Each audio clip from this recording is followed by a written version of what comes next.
Bonjour à tous and welcome to Learn French with Vincent. This is Unité 13, leçon H.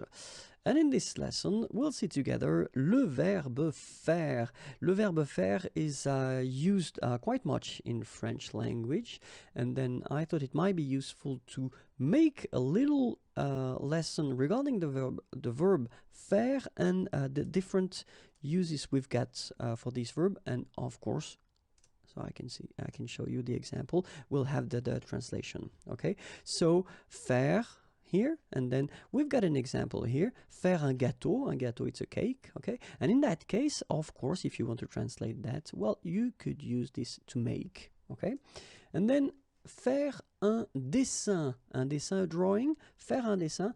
In that case, it would be translated with to do. Okay, so these are of course the two first translations that normally we tend to use when we translate the verb faire. Okay, but then we'll see that we've got other uses of faire. For instance, faire du piano.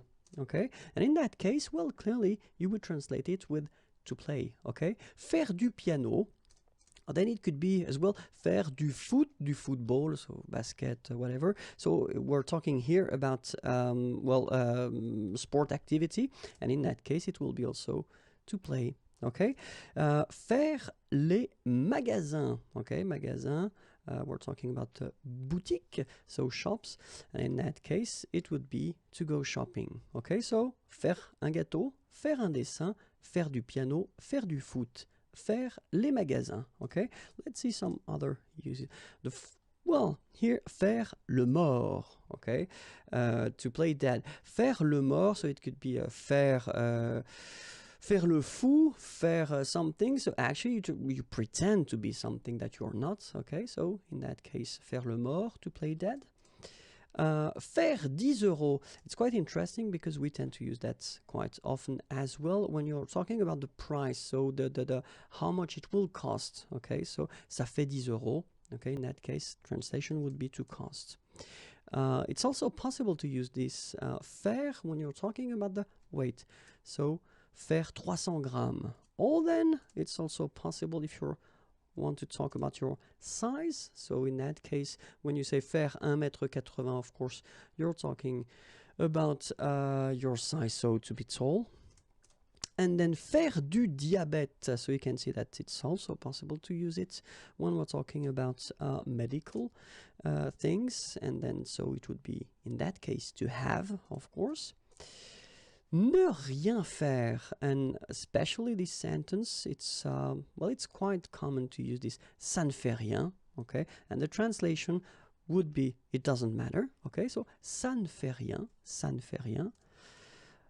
Other little modification, ça ne me fait rien. Okay, so ça ne me fait rien, in that case it's for me, and well, translation would be I don't mind. Okay, so ça ne fait rien, it doesn't matter, but then ça ne me fait rien, I don't mind. Okay, then faire quelque chose, in that case it would be to act. All right, faire jeune. So when you use this expression, il fait jeune, you're talking about the appearance, so it would be to look. Okay, to look young. Faire jeune. Faire bien, ça fait bien. And the translation would be to look as well, so it looks good. Okay, the last page, but not the least interesting. So il fait chaud, so you can see that we tend to use this faire when we're talking about, well, the weather or the temperature. So in that case it's hot. And then il fait froid, so obviously it's cold. And we've got this expression that we tend to use quite often, il fait beau. Okay, and then the translation will be it's a nice weather or it's a lovely day. Il fait beau. Okay, you can put that, of course, at the negative form as well. Or then ça fait 3 ans que, and in that case the translation will be it's been 3 years since. Okay, ça fait 3 ans que. Well, then we can take another example, and it would be a slightly different. Ça fait 2 ans que j'apprends le français. So the translation would be I have been learning French for 2 years. Okay, and that's it. If you want more videos, then youtube.com/imagier.